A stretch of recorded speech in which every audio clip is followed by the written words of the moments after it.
Hi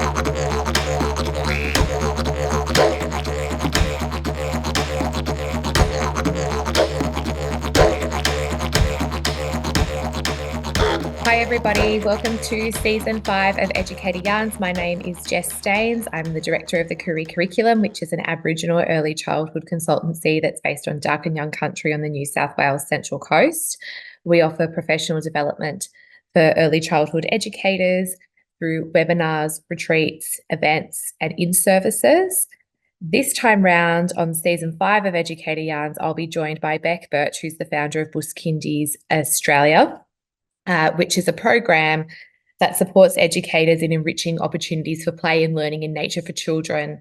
Bec has an extensive background in early childhood education. She leads Kindy's Australia, where they take children into nature spaces in all weather, and it gives them the opportunity to play and learn. Bec has experience that spans over many years regarding training and mentoring in nature play, and she's worked in Nature Play Queensland, TAFE New South Wales, and as well previously Cottonwood Learning. So welcome everyone to Season 5 of Educator Yarns, where we'll be mainly focusing on the intersection of nature play and Aboriginal culture and giving advice and hopefully some pearls of wisdom for early childhood educators who are wanting to delve deeper into Aboriginal programs and explore opportunities for rich and meaningful nature play experiences. Before we get into the episode today, I'd like to acknowledge the traditional owners of the land on which we are gathered on and pay my respects to elders both past and present, as well as acknowledging any Aboriginal or Torres Strait Islander educators who are tuning in. Hi everybody, welcome back for another episode of Educator Yarns. I am here with Bec Burch from Kindy's Australia. Hey Bec. Hello, good morning. Today's episode, we are going to be talking about the worst things that have happened when we've gone out of the gate or on country with children, because I feel that there's a lot of anticipation from educators and maybe some anxiety about the unknown and control about the things that they can't control, I suppose, and what could happen. But really, I think there's a lot of risks that we can mitigate and just share some of our experiences about what has happened that we haven't been able to preempt and plan for and how we responded to that. But a lot of the risks that I feel educators are concerned about are definitely things that we can be proactive in ensuring that they don't occur. A lot of their anxieties and fears. What do you reckon, Bec?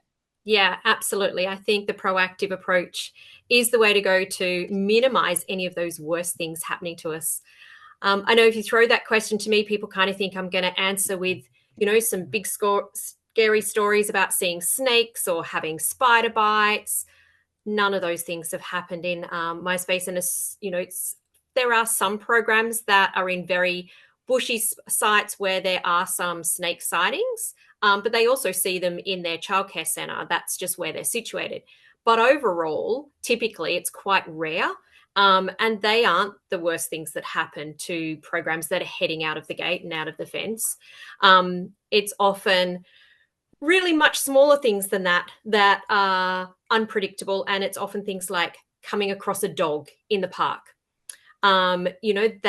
Dogs come bounding in. They can be big, they can be jumpy, and, they see kids and like, woohoo, let's go play with a bunch of kids. And not every child feels comfortable around dogs. So, that's one of those unpredictable things that can be a little bit tricky to navigate. And often when I talk to other Bush Kindy educators and talk about, what are some of the challenging things you face, and it's often the dogs. But we can even be proactive with that, teaching children how to respond when they see a dog. There's a number of different programs out there that can even come and do incursions in your program about that. So if we're teaching children and planning ahead of time, then we can make that a safe situation. That, yes, we may see a dog that could be off the leash, but we're going to be able to maintain safety. So there's no worst case disaster happening from seeing this dog. And I mean, one of those key planning items is just like making sure you know where you're going and it's not a off dog leash area. Going and visiting those spaces at the times you're going to visit them, and make sure there's not like a dog training business there at the same time. So a lot of the planning and being proactive is the key one there. I'm smiling and nodding my head because I didn't even think of this when we were having a yarn before this episode, but I just recently got back from Tamworth and there's a huge big playground which we stopped off at with our kids. We were traveling back from Armidale and they were playing on all the equipment. But as we were there, we noticed that there was a huge flying fox colony that was right up the back. So we went up the hill and there was like hundreds and hundreds of flying foxes up the back. And Shirley and I were standing there and we were looking at the signs and looking at all the flying foxes as they were moving and screeching and talking and flying and whatever they were doing. And the lady walked behind us with a dog on a lead, a loose lead, quite a big dog, and it jumped up on Shirley. I told her it was trying to lick her on the face, but it was trying to bite her on the face. It was quite a big dog. And she was terrified, and I was right there. The dog was on a lead, and there's things like that it could just, they're freak things that you can't anticipate. I wasn't looking, I don't have eyes in the back of my head. And I thought that we were, like, it was a kid's playground. Like, I thought we were quite safe, but it is those types of things that you can't always, yes, like if it's a regular place that you're going at a regular time of the day and it's a community place, then I think, and that is most of the cases within early learning services. But for her at the time, I was saying to her, like, when we see flying foxes, if they're on the ground, we can't touch them, and the reasons why, because they've got diseases and so forth, and you have to be vaccinated to be able to touch them. I was deep in conversation about, flying foxes and the risks of being around those animals and how we had to be safe, not getting too close to them and all this sort of stuff, because they were everywhere. And I totally missed the dog situation at the back, eyes at the back of my head. But for her, she's used to dogs. Like, we have big dogs. It did hurt her, and the dog was aggressive, and we were very lucky that it didn't hurt her. But she sort of spun away and she immediately got down low in a hunch, which is what we've talked about needing to do if ever a dog does approach you, right, is to be really still and get into a ball. So those are things that we can prepare our children for, as you say, if you're going into parklands that are around your service. Yeah, so true. And when we start educating children, they educate each other and empower each other. Like, one of our children will see a dog and they'll just call out, "Dog, be boring." And so they all put their heads down, crouch down, look down, don't give eye contact. There's some of the service I've worked with that have had a real active approach in those spaces. One of them I know just used to put out a little A-frame at each end of their little space that was like, "Kids at play in this area," so that it warned people in the community that there was children, so that dog owners could be a little bit more proactive as they walked past. I know another service went and approached the council and asked for them to just put some extra signs up, because it was a, no dog area, but they found that there quite regularly were some dogs off leash. And so they just chatted to the council, so there was more signage, so the community were more aware of what that space was allocated to, and that was really successful. Also, where I am on the Central Coast, for whatever reason, there are always dogs that have gotten out, out of the gate, and they're roaming the streets. And I know that sounds really terrible, but it's a regular thing on our community pages. Oh, there's a dog out on Renwick Street, someone grab it, I'm taking it to the pound, or whatever it might be. So it's about dogs that are roaming without owners as well. So what will you do if you're out and about with children and you run into situations like that? So yeah, I think the dog thing is a really valid point. And there's a service that we work with, not that we work with, but that we visited quite a few times, the Point Preschool at Oyster Bay, and they back onto bushlands, and to walk into the bushlands, there's a park that's right next to them that has some play equipment and so forth. And so they've actually put signs around, not so much about the dog safety, but the dog poo that gets left behind, and some signs up saying that this is our space and please pick up your poo, and putting out bags and so forth to advocate for people to do that. But I mean, if I think some of the worst things that have happened to me when I've been out, there's nothing worse than stepping in dog poo. That really does put a damper on it all, doesn't it? Stepping in dog poo.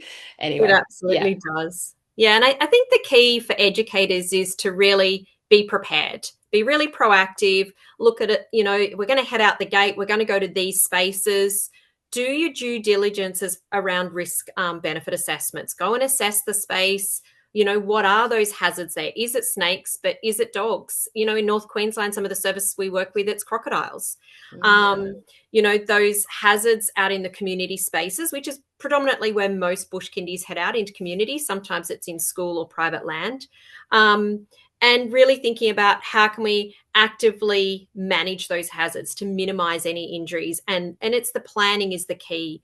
So probably when I get asked that question, like, what's the worst thing that happened? And there really isn't, because we've spent a lot of time being really proactive, doing lots of planning, thinking about every possible bad situation and what could we do to minimize that ever occurring. But then also, what would we do if we came across that?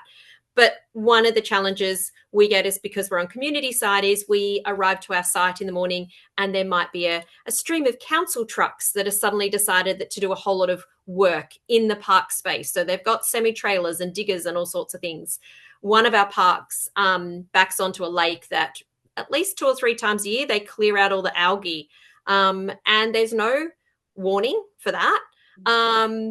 But, it's one of the planning things that we have in place is that there's enough time for staff to do kind of a site check and make sure the space is safe. And so if we get there and there are these trucks there, we have backup sites.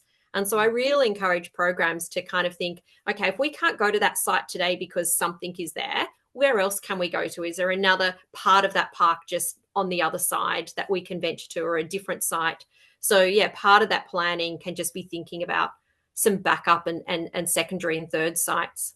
And also, when you first arrive to the site, maybe one educator sits down with the group of children while the second educator does a sweep, and you're looking for sharps and needles or anything that's been left in the area over the weekend. Often, if you go on a Monday, people could have been barbecuing in the area over the weekend and they've left things behind that might be a hazard to children. So I think doing site checks, not just for snakes and spiders, but for glass or, things that could have broken or whatever, particularly if you've got young infants and toddlers, if there's anything that they can pick up and put in their mouths, looking for the dog poo, just doing a little bit of an assessment of the space before the children then have free range to go and explore. Yeah, absolutely. That's a must. And also the planning can involve the looking at the weather. And also long-term kind of like what are potential emergencies, like the environmental weather emergencies that could occur. And in some parts of our country, that might be dust storms. In others, it might be floods. Others, it might be high winds or even cyclones. Our weather is determinant on where we're all living. But thinking about what are those kind of risks in our area and what could we do in the event that one of those was approaching. Even on the windy days, choosing a different site. We've had sites that are very coastal and by the dunes and the beach and very, very windy. But then there can be another site that we could go to that's on the same day with the same wind factor, but it's just very secluded. And, on the other side of the hill where there's not the wind factor. Thinking about sites that might not have big eucalypt gum trees that potentially could drop branches on those windy days. So even the planning looks at, what are those environmental risks and looking at the weather of what's potential for the year, but also, what's coming up today and tomorrow. And so have you ever worked with your local fire station to develop a bush fire evacuation plan for any of your sites? Have you partnered with them to do that? Yes, absolutely. The local SES and talked about, because it is the locals in your site, and for a lot of educators, we might not even live where we work and the places that we're visiting. But definitely worked with them to kind of go, where is the best place to evacuate to if we needed to, which would be the best route. It is the locals and the people that have had to deal with those emergencies that know all that information. It's like, oh, that's great to say, tell your parents to come and pick up the children here, but that's the road that floods the quickest, so you'd be better off going at this alternative. I definitely always recommend getting that external consultation. Local fire brigades, local rural fire brigades. Sometimes there can be just local emergency groups or SES groups. And sometimes it's just neighbours even, there might be neighbouring properties that back onto that site that you're visiting out in community, and getting to know them and them chatting to you about what some of those potential hazards are and the best way to navigate that. Hi everyone, I'm just jumping in quickly to remind you all that Beck and I have a series of upcoming events and workshops all throughout Queensland where we'll be yarning about the new ELF principles, Aboriginal and Torres Strait Islander perspectives, and sustainability. We'll be in Toowoomba, Cairns, the Gold Coast, Brisbane, Mackay, Townsville, you name it, we'll be there, and we hope to see you all there. All right, take care everyone. Enjoy the episode. So, in the instances that you have seen snakes, what's happened? Have the children just stumbled upon them? Have the educators identified that they're there before they're there? Do you prep children? Any close calls with children trying to touch them or pick them up? Yeah, it's definitely the hot topic in Bush Kindy about how do we navigate snakes. But most of the time we don't see them. So in our program currently, we haven't seen one at all in 3 years at all in any of our programs. But in the previous program over 5 years, I think I saw 3 or 4. And once or twice that was in our safety check that staff were doing. So I think that's why that safety check is really important, that we are checking for all types of hazards and not just on the ground. Like when I'm looking at my site, I'm looking up into the tree because it might be a loose branch that's hanging down, or it could be the snake. I'm looking in the water. One of the times I saw a snake, it was in the water, swimming across the lake. So the safety check is definitely important, but like I say, we could be out for a few hours and the snake could just venture out. The times that I've seen the snakes with children have been, we've always have an educator in the front of a group. So if you're going for a walk and exploring, or walking to your site, I think it's pretty standard practice that we always have educators at the front and back to kind of monitor and keep children safe. And hopefully that means that the educators, if there was going to be a snake or any other kind of hazard, that the educator is going to see it first. I've never had any children kind of want to touch or anything, because I guess we educate, and that education is just like every week, every session about, what do we do if we see snakes? And how we freeze like a tree and we don't move, and then we practice. And we practice that so much. And literally just 2 weeks ago, one of our children said they thought they saw it. He goes, I think I saw a snake. And so I just called out snake freeze. Everybody just froze on their spot. And he said, it was just down there. And he said, oh, it was really little. It's only as big as my pinky and it was yellow. So I kind of thought, and it was open grass, still took it very seriously. So everybody was frozen. We asked them to walk slowly back to the educator. And then we checked that area thoroughly. And yeah, we couldn't find a snake. We didn't see anything. There could have been one and it went off, but it was, he did say it was only small and like a pinky. So maybe potentially it wasn't, and it was something else. But it was a great opportunity to practice that. And we just do that all the time, so that in the event there is a real snake that children come across, they're not going to jump up and down and scream and run and have a snake chase after them. They are going to freeze and not move. And then hopefully what snakes tend to do when people freeze is that they back away and they slither back into the bush. So that kind of education piece around supporting children how to be safe in the bush is really, really important. And yeah, years ago when we did see them, we came across a great big carpet python that was just curled up in the middle of the path. And we all stopped and went back to a group, and the children chatted, and some of them were really curious about it. And, they have that innate sense of wonder in their environment. And so we were able to walk closer because we established that it was a carpet python that was non-venomous. We established that it was curled up and asleep, wasn't moving, that we could just venture a little bit closer to have a closer look at it. The children had lots of questions, and eventually it went off in the path, into the bush off the path, and went into its merry little way. But yeah, I've actually rarely seen them, considering the amount of time I've spent in the bush. It's quite remarkable, but it also might just be the areas. I know certainly in North Queensland, in some of the places that I work with, they have a few more snake sightings than I do. And I think some of those games, well, it's not really a game, it's a safety thing, right? But snake freeze, back away, or drop like a rock, or whatever it is, those are games that you could play within the service, similar to musical statues, I suppose, where they're practicing those routines. And the strategies are being kept at the forefront of their minds. It's not something that you talked about once and it's forgotten. And I think also like where we are, like we get snakes here. Again, it's rare. It's been really hot days, often down near our taps, you know, they're looking for water. We'll see them. But it is really rare. But we also have a reptile park that's not too far from us. And a lot of the schools and early learning services on the coast take the children to the reptile park, or they'll have incursions at the centre. So talking about snakes and snake safety proactively through hands-on experiences and community connections is something that we can also do. But that shouldn't be a reason that we don't go out the gate, because it is all manageable. And then obviously you would do first aid training, keeping that relevant, and there are snake kits that you can get in case the worst does happen.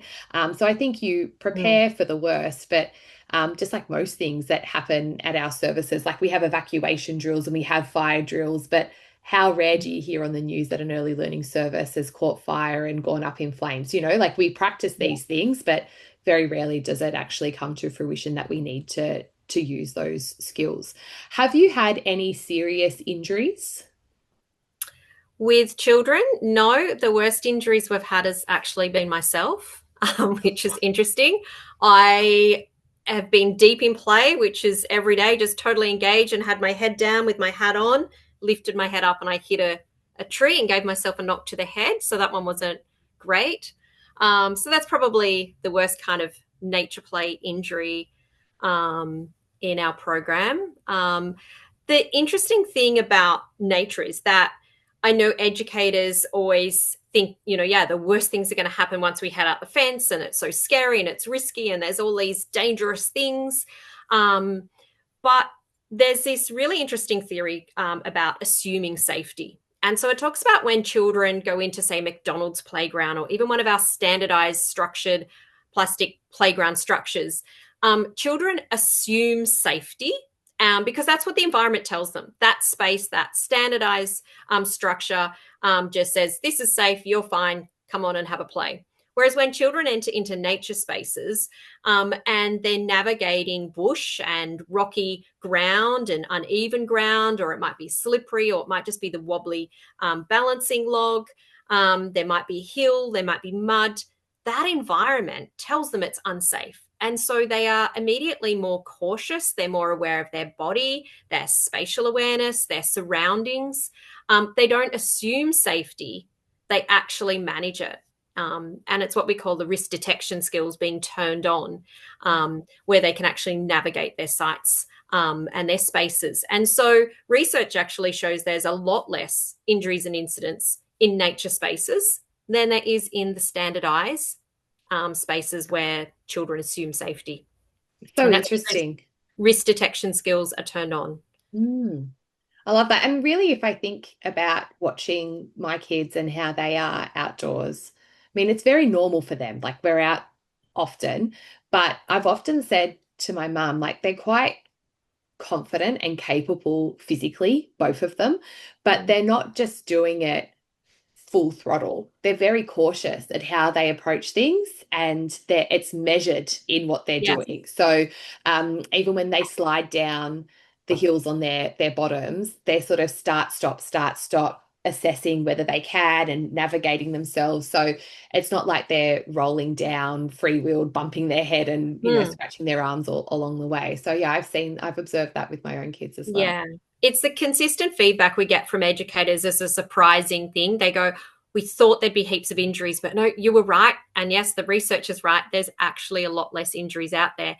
And educators reflect how there is actually so many injuries in our early learning spaces as it is, of just all those everyday things where kids getting sand flicked in their eyes or bumping into a pole or tripping over a chair. Like those things are happening every day, all of the time.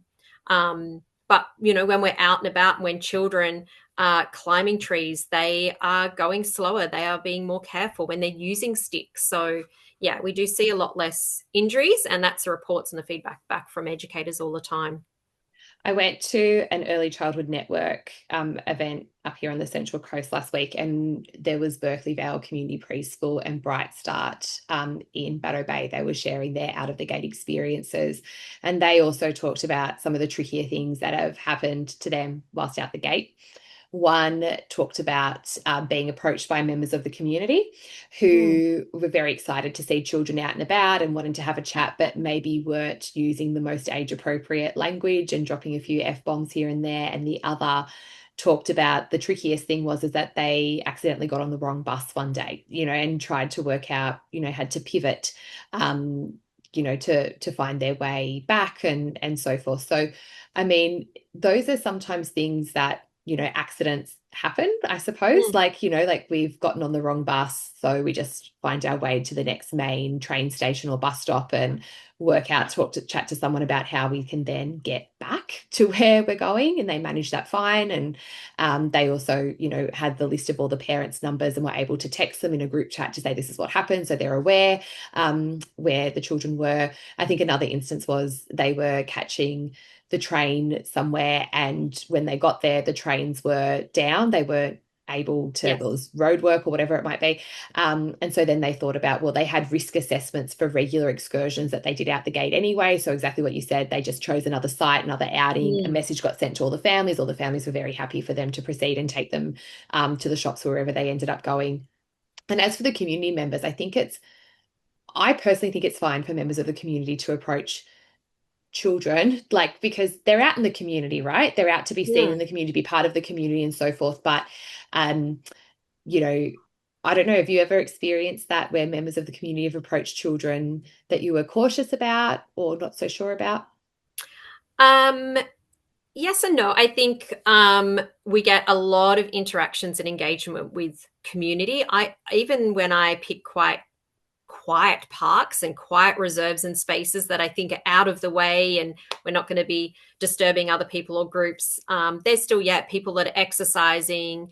We come across amazing groups because we pick those kind of bushier, quieter places and not busy playgrounds to explore. We come across bird watching groups or plant regeneration groups and land care and council workers. So there's amazing people that you can really connect with. But over the years, there's been one or two. I had one this year, and it was actually when I was kind of setting up, and they were asking a lot of questions like how many children are coming and how many teachers. There was just, I had that gut feeling, and it was just making staff aware. And by the time children came, that person was well away. But again, that planning of what have you got in place if there was somebody dangerous, or just even using inappropriate language with one staff member, how could the other staff member take all the children over to the other part of the park? So what's that callback? I know we always talk about, 1, 2, 3, come to me. So if we have anything dangerous or just concerning, we can group the children together really quickly, keep them safe, move them away from whatever that hazard is. I think, predominantly people are really positive and engaging, can actually enrich your program. We've learned so much from people, but definitely there are some people that might just not. Be aware. Be aware of appropriate language, or sometimes it might be, I guess, where I've come across is where it actually hasn't been them engaging with us. It is just people that have managed to come to the park and maybe of having an altercation or something that's inappropriate, and it just happens to be in the same area that we are.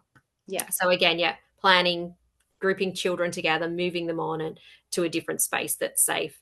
But as soon as there's somebody around, not just the dog walker that's kind of passing by, but if there's someone sitting there and they've got their binoculars out looking for birds, or they're, checking out plants, I'm always the one to kind of go up and go, hey, Bec, I'm from Cottonwood Learning. Who are you? Are you part of a group or an organization? I noticed you checking out the birds, because that's how we've enriched our program, because we've met some amazing people along the way. So as soon as there's kind of somebody, and sometimes people just stop and kind of look because they're really curious, and I go up and I'm like, introduce myself, and do they have any questions? And then just explain, our kids are out and about because they're learning about our local flora and fauna in our community. And as soon as you say that, they're like, this is so good to see kids outdoors and they're not on screens, and, they're learning about their local environment. This is fantastic. And so sometimes it's just around curiosity.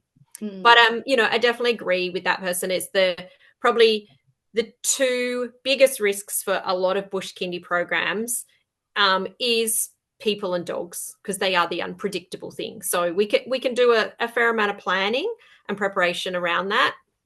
and some risk management, but they are ones that we have to think about. And they're often not the ones on the forefront. Like people always go, oh, yeah, snakes or a storm or a kid running away. And we need to plan for all situations, but definitely people and dogs are the unpredictable ones. There's so much thinking that goes into it and so much planning. And I don't want to downplay that. It's not, I don't think it is easy, but it's not insurmountable. Like you can do it.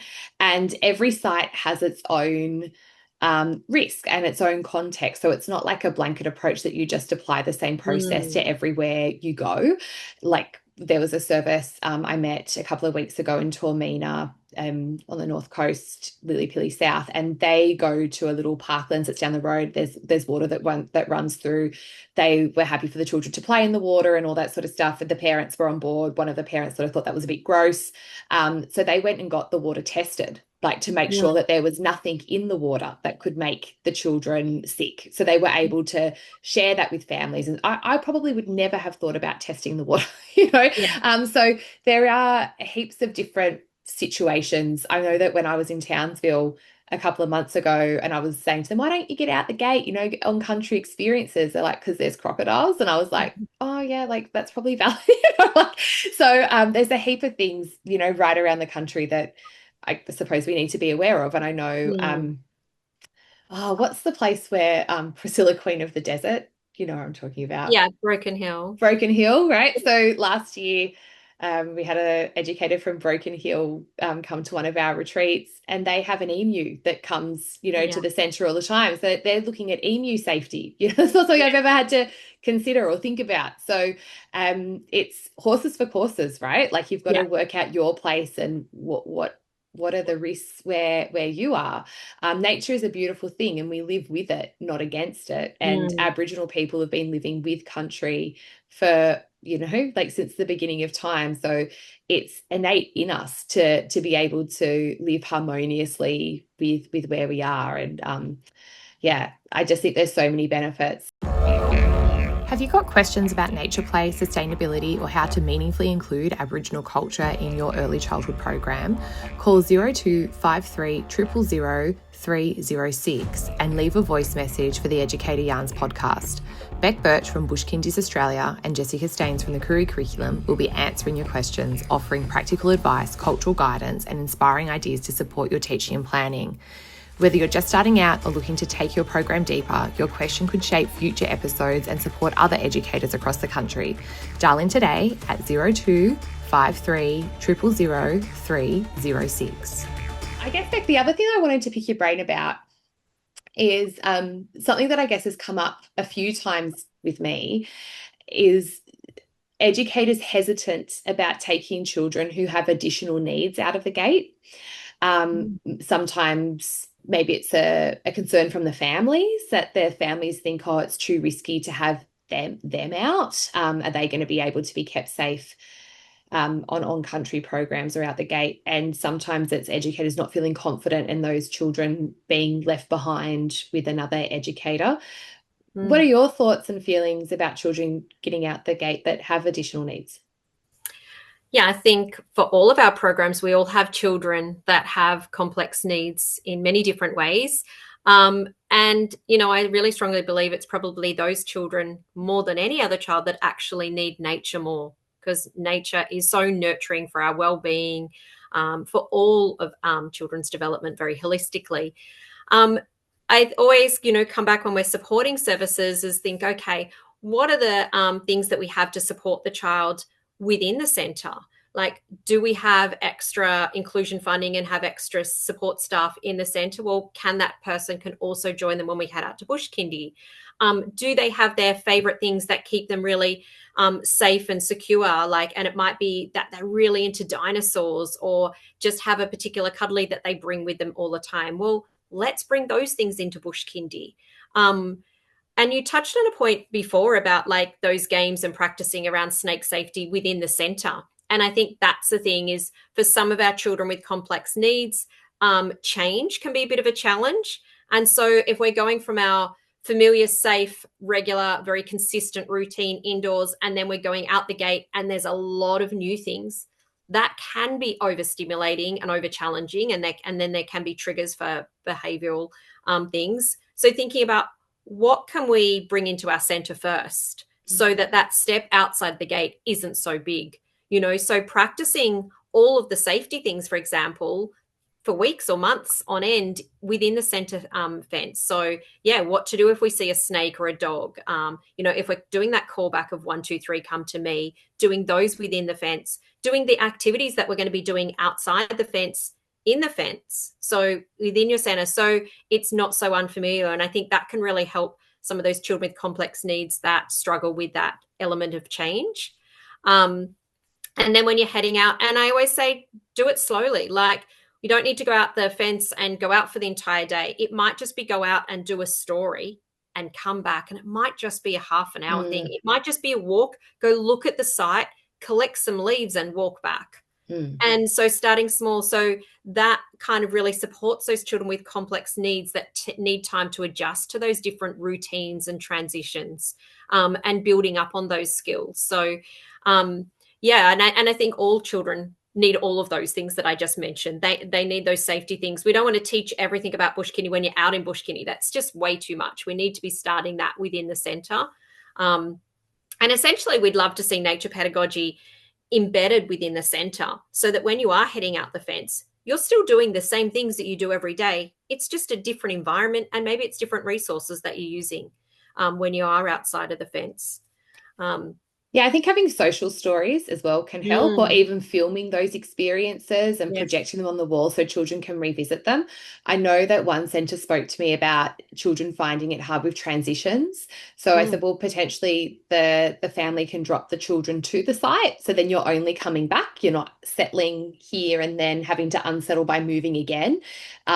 Similar, I've suggested that some families drop children to the site if walking long distances could be an issue. So part of that distance is mitigated. And I feel like most families who have children that have additional needs, they will do anything to advocate for their child to be included and not the ones that are left behind. So, and I feel also by us sort of finding those ways, that is inclusion. That's how it should be. And it also develops families, I guess, confidence that they too can take their children to experience being on country, that it's not just, it's not for them, I suppose. Yeah. There's a book that I often have referred educators to, which I don't know if I should use this as an example because it involves a snake, but do you know the story of Walk in the Jungle? It's about a teacher that's going on an excursion. Yes. She's got a line of children that are walking through the jungle. Some are on walking frames, one's in a wheelchair, and they all get eaten by the snake, everyone. And that's inclusion. You know what I mean? Like, it's not like, I think to me, I just shows that everybody belongs in the jungle and we can all get eaten by snakes. But anyway, I just think of that book. It comes to mind when I feel that all children have a right to be with country. It's really important. Absolutely. I gave a strategy to a service last week. We were talking about how we could best support a child that was nonverbal. And if we think about some of those children that might be in our care that might not be physically able to climb the trees with the other children, might not be up to that level of capabilities to manage tools and whittling knives just yet, or building cubbies. It might not be up yet, just, depending on where their development is, and thinking about some non-visual things. So we just talked about even creating some little visual cards by going out into that space, taking photos of the different plant. Like, there were some really significantly different leaf types and bark, and a bug and a flower, and taking those and using as a bit of like a treasure hunt to go and find. So even our non-verbal children can engage in those spaces. So I think if we look at the ways we adapt our programs, our curriculum, and the learning experiences we provide to meet the needs of the children when we're in the services, we do that every day on our tables and our mats. How can we also do the same outside? So, whilst we might be going, oh, let's go on a bug hunt or a plant hunt, and kids are just looking and going, oh, I found a yellow one and I found a brown one. Let's support also the children that may not be speaking yet, and use visual cues and things like that. So just adapting. Yeah, for sure. That's amazing. Great tips. Thanks, Bec, for yarning with me about the worst thing that's happened to you on Bush Kindy. I think I think it is the story that we tell ourselves sometimes about, and sometimes we predict things that just never come to fruition, but it's always good to be prepared. And I feel that the more preparation that we do to mitigate those risks, the more confident we feel that if by chance we do encounter them, that we're capable of overcoming the situations that do arise. And for educators that are listening in that might have some questions about risks or getting started or want to share their experiences of being out on country with children who have additional needs or how they've overcome some challenges, we encourage you to dial in. So our podcast number is 0253 000 306, and you can leave a message which we will then play on one of our podcast episodes. Thanks everybody for listening. See you next time. Thank you. Thanks for listening to today's podcast. To find out more information about the Koori curriculum and how we can best support you in your early learning service, visit www.kooricurriculum.com.